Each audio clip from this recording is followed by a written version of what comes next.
The movie opens in the year 2001, featuring an aimless teenager, Megan Leavey, who lives in Valley Cottage, New York. She narrates that her life has become meaningless after her best friend's death due to drug overdose. She seems to be fed up by her unsupportive family, as well as her dead-end job as a primary teacher. As a result, her depression eventually hinders her work performance, causing her to get fired from the job. In a desperate bid to escape this monotony, Megan makes a brave decision one morning. She boards a bus to the airport and leaves the city in order to enlist in the U.S. Marines. The following evening, Megan arrives at a boot camp in Parris Island, South Carolina, where a commanding officer immediately instructs the newcomers to stand in a line. He strictly announces to them the rigorous training they'll be going through to qualify for the Marines. From the very next day, their harsh training begins, and Megan tries her best to perform well. After several months of intense training and practice, she successfully makes it to the graduation. On this day, all the new cadets celebrate with their families, but Megan's mother arrives late with her boyfriend Jim. Following this, the trio goes to a restaurant where Mom asks Megan if she has heard from her dad. She also inquires if the man left anything for her. Unfortunately, the questions upset Megan, as she realizes that her mother is only interested in money, so she walks off. In the next scene, Megan, who is now a Marine, is transferred to San Diego County, California, where she is assigned to Camp Pendleton. She, along with two other newcomers, are welcomed by the Master Sergeant, who encourages them to do good work. Later that night, Megan accompanies her new friends to a bar where they have some fun. They eventually get drunk and make noise as they return back to their camp building. Megan then proceeds to relieve herself behind a bush, while the others continue to drink. Just then, a soldier on patrol catches them and spots Megan in the bush. As a consequence of her recklessness, Megan is reported to the Master Sergeant the next morning. He issues a strict and last warning, threatening to kick her out of the camp if she messes up again, for there is no greater offense than bush peeing. As part of her punishment, she's assigned to clean the cages of the canine bomb detector dogs. Following this, she is handed over to the dog unit's manager, Gunny Martin, for a week. Later, while cleaning the kennels, Megan comes across a German Shepherd named Rex and approaches it, believing it to be friendly. However, her assumption proves wrong, as it startles her by barking at her violently. Afterwards, Megan is used as a decoy to train the dogs and teach them how to stop attacking. She is scared as the officers bring Rex on the scene. As they release the dog towards her, it goes out of control and bites her buttocks. After this incident, Megan approaches Gunny and asks what she can do to become a dog handler. In response, the manager says that she must get perfect scores in the upcoming exams, so she decides to train harder. After several weeks of determination, she aces her exams and presents her results to Gunny. But since there aren't enough dogs, she has to start practicing her handling with an ammo box, amusing her fellow soldiers. One day, Gunny gathers the soldiers and introduces them to an experienced Marine from Iraq, Sergeant Andrew Dean. Andrew tells them that all they've learned isn't enough to go for the war and that they need sharper intelligence. Later, during ongoing training, a soldier named Walter, who is in charge of Rex, fails to control his dog. As a result, he ends up getting bitten by it. Now that he's injured, Gunny dismisses Walter from the position of Rex's manager and hands over the responsibility to Megan. It's clearly a challenge for her because she has only a short time to bond with the dog, as the unit will soon be deployed to Iraq for the real mission. That evening, Megan goes to feed Rex, but being a stubborn dog, it doesn't listen to her commands. Thus, she resorts to sitting and waiting outside the kennel without giving the food until it complies. Her technique works, as Rex soon obeys. As the days pass by, they start bonding with each other, and Megan is no longer afraid of the dog. Things get better when she starts conversing with Rex as if it's her friend, and even lets it sleep in her room instead of the kennel. Simultaneously, Andrew also helps the dog handlers improve their skills. He tells them that their pet is confident only when the owners are confident. Finally, the deployment day arrives, and the soldiers, along with their dogs, board the plane to Iraq. After a few hours of flight, they arrive at their destination, Camp Ramadi in Al Anbar province. Being the only girl, Megan gets a separate room, enabling her to keep Rex with her. The next morning, while walking around the camp, she sees a soldier, Matt Morales, training his dog, Chico. As she approaches him, she's startled by a gunshot. Matt tells her not to worry because the shots are outgoing. He and Megan then gear up and report themselves to Sergeant Jarvis, who assigns them with a checkpoint duty. On their way to the checkpoint, Matt tells Megan Megan to be extra careful because the rebels have a special hatred towards female dog handlers. Upon arrival, they see the soldiers checking each and every resident before letting them pass through the checkpoint. Megan also joins in, and during one inspection, a little boy asks her dog's name. After completing the inspection, Megan reveals Rex's name, but she's reprimanded by Matt, warning her not to do this. Returning back to the camp, Megan pets her dog, saying that they'll get better at their job. Not long after, an officer knocks on her door and instructs her to gear up as they're going for a mission. Megan wonders why she's been selected, to which the officer responds that they don't have anyone else. Shortly after, they arrive at the site of a recent bombing where several soldiers lost their lives. Megan accompanies the soldiers to a resident's house and instructs Rex to sniff around. The dog soon climbs up to a pile of carpets and sits, indicating that there's something there. The soldiers then remove the carpet on the wall, only to discover a large cache of guns. They immediately arrest the resident and confiscate the guns. Following the successful operation, Matt commends Megan for her performance, and the soldiers have some celebration that night.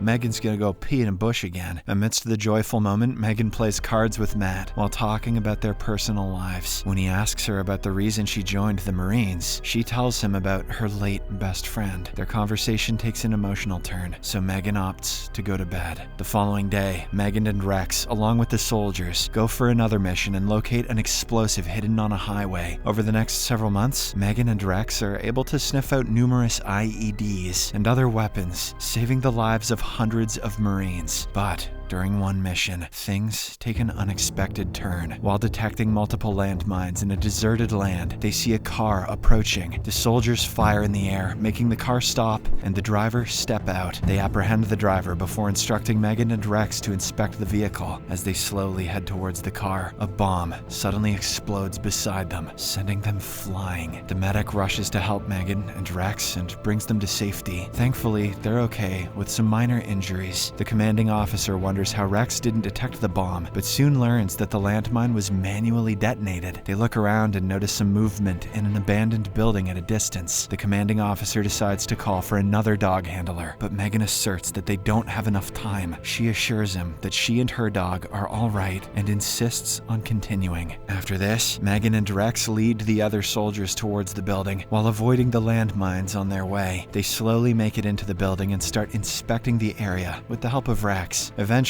they make their way to the roof, where they discover the remnants of explosives. This makes them realize that the enemies left recently. Just then, Rex begins to bark, but nobody is able to figure out what's wrong. All of a sudden, an enemy fires a rocket launcher from a distance, but Rex manages to pull away a soldier moments before the launcher hits the building's wall. Sensing the imminent threat, the soldiers proceed to retreat, while the reinforcements make their way towards the building in their tanks. They then carefully leave the building and head to the vehicle while covering for one another. Megan also makes a run towards the vehicle, but before entering, another explosion takes place beside her, tossing her away. Despite this setback, she somehow manages to get up and make it to the truck, ultimately fleeing the scene. As soon as they arrive back at the camp, Megan is transported to the hospital, leaving Rex with Matt. When she wakes up, she demands to see her dog, but the doctor informs her that she'll be out of service for 3 weeks. After receiving the required treatments, Megan is discharged from the hospital and is sent back home. At the airport, she's picked up by her father, Bob, who salutes before embracing her. He then drops her to her mother's house before heading to work. For the next few days, Megan repeatedly calls Camp Pendleton to inquire if Rex arrived, but she receives no information about this. 3 weeks pass by, and Megan returns to duty. There, she finally meets Rex, who has just returned from Iraq, leading to a happy reunion. But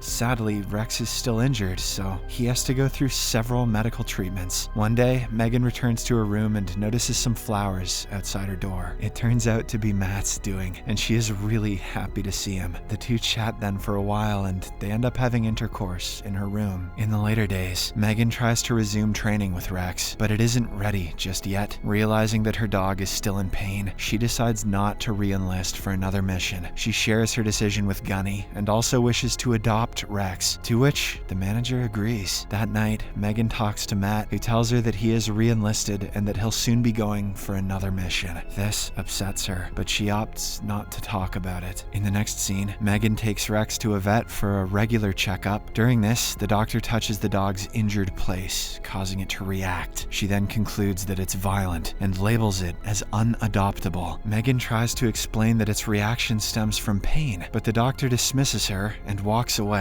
A few days later, Megan learns that Rex is being redeployed for the mission with a new handler. Concerned for the dog's safety, she goes to Gunny and begs him for help, but the latter says that he can do nothing due to the vet's report. Following this, she goes to see Rex one last time and sobs while apologizing to him. She then drives back to her house with tears rolling down her eyes. The following morning, Megan wakes up to find that her mother has brought another dog, intending to replace Rex, but this only upsets our girl and she yells at her mother before storming off. She then drives to her father's place and starts living there. Time flies, but Megan is unable to stop thinking about Rex. This gradually degrades her mental health, and as a result, she begins attending therapy sessions. One morning, Bob walks into Megan's room and tries to console her. He offers words of encouragement, urging her to persevere and not surrender to despair. This wakes up her spirit, after which she makes several calls in order to know Rex's whereabouts. Some days later, she receives a call from Rex's current dog handler, who tells her that Rex is about to retire. She asks if they've put him up for adoption, but the latter answers in the negative. Despite this, Megan doesn't lose hope and tries contacting veteran services. She goes as far as meeting a senator and informs him about her predicament. Much to her elation, she receives a positive response from him. In addition, she begins a campaign to allow not just her, but all handlers to be able to adopt their dogs once their time in the military is over. She also starts a petition and even appears on TV talk shows, reaching out to many more people. Eventually, Megan gets a lot of support, as well as 22,000 signatures for her petition. That petition is almost as successful as the one to get the end of Game of Thrones remade. The scene then cuts to Rex's retirement day, and Megan goes to attend the ceremony at Camp Pendleton. As she enters the camp, she is surprised by Matt, who is also here for his dog's retirement. Amidst their brief chit-chat, he expresses his decision to retire after the completion of his current mission. Furthermore, he also shares a very good piece of news. The Marines have finally agreed to let her adopt Rex. Following this, Megan walks towards the ground where she spots Rex. She calls out to her pet and it immediately runs towards her, leading to an emotional reunion. After the ceremony, Megan brings Rex home, and then she starts spending her days playing with him. In the next scene, Megan and Rex are summoned to Yankee Stadium, where they're honored for their bravery during missions in Iraq. After an officer recounts their heroic stories, a large crowd in the audience, including her parents, cheer for them. She also notices Matt and some fellow soldiers watching her from a large screen. From the post-credit scene, we learn that Rex lived out the rest of his days with Megan until his passing in 2012. Today, Megan works as a veterinary technician in New Jersey and still does bomb detection at high-profile locations like the United Nations. Subscribe for more videos like this, turn on notifications, and leave a like to help the channel out. Thank you for watching.